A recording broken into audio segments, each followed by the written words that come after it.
Shalom, saya Liu, mahasiswa Institut Agama Kristen Negeri Kupang dengan NIM 10120210094, Prodi Pendidikan Agama Kristen, Fakultas Keguruan dan Ilmu Pendidikan. Nah, di video kali ini saya akan menjelaskan tentang teori belajar konstruktivistik.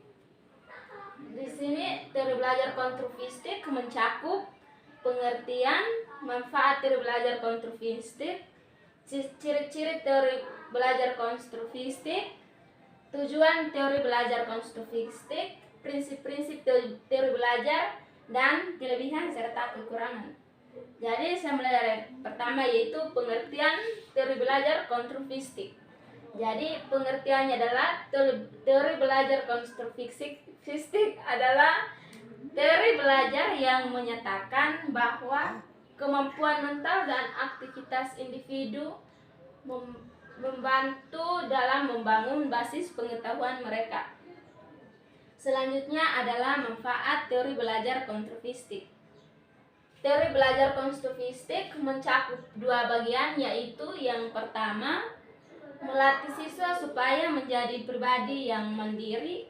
Yang kedua, menciptakan kreativitas dalam belajar sehingga tercipta suasana yang nyaman. Bagian yang ketiga yaitu tujuan belajar teori konstruktivistik. Tujuan belajar teori belajar konstruktivistik mencakup tiga bagian, yaitu yang pertama, mengembangkan kemampuan siswa untuk mengajukan pertanyaan.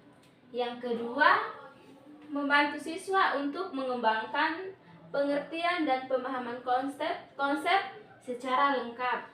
Yang ketiga, mengembangkan kemampuan siswa untuk menjadi pemikir yang mandiri. Selanjutnya adalah prinsip-prinsip teori belajar konstruktivistik. Prinsip-prinsip mencakup tiga bagian, yaitu yang pertama, pembelajaran telah memiliki pengetahuan awal. Yang kedua, belajar merupakan proses pengkonstruksian pengetahuan berdasarkan pengetahuan awal yang dimiliki. Yang ketiga, belajar adalah perubahan konsepsi pembelajar. Selanjutnya adalah ciri-ciri teori belajar konstruktivistik. Ciri-ciri teori belajar konstruktivistik mencakup 6 bagian, yaitu bagian yang pertama adalah menekankan pada proses belajar, bukan proses mengajar saja. Yang kedua, mendorongnya terjadi kemandirian. Yang ketiga, menghargai peranan pengalaman kritis dalam belajar. Bagian yang keempat, penilaian belajar lebih menekankan pada kinerja dan pemahaman siswa. Yang kelima, memperhatikan keyakinan dan sikap siswa dalam belajar. Yang keenam, memberi kesempatan kepada siswa untuk membangun pengetahuan dan pemahaman baru yang didasarkan oleh pengalaman nyata. Bagian yang terakhir adalah kelebihan dan kekurangan teori belajar konstruktivistik. Bagian yang pertamanya adalah kelebihan. Bagian kelebihan mencakup 4 bagian, yaitu yang pertama, teori konstruktivistik dalam proses belajar, dalam proses berpikir, membina pengetahuan baru, menyelesaikan masalah, dan membuat keputusan. Bagian yang kedua, teori konstruktivistik dalam proses pemahaman murid, terlibat secara langsung membina pengetahuan baru.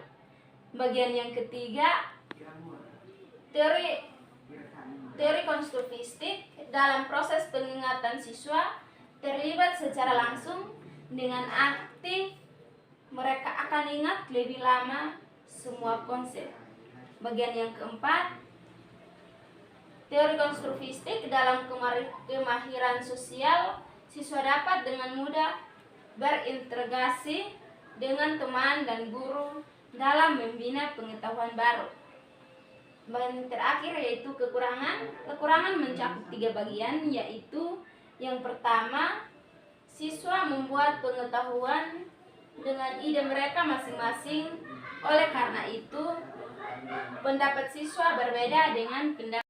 Teori ini menanamkan supaya siswa membangun pengetahuannya sendiri.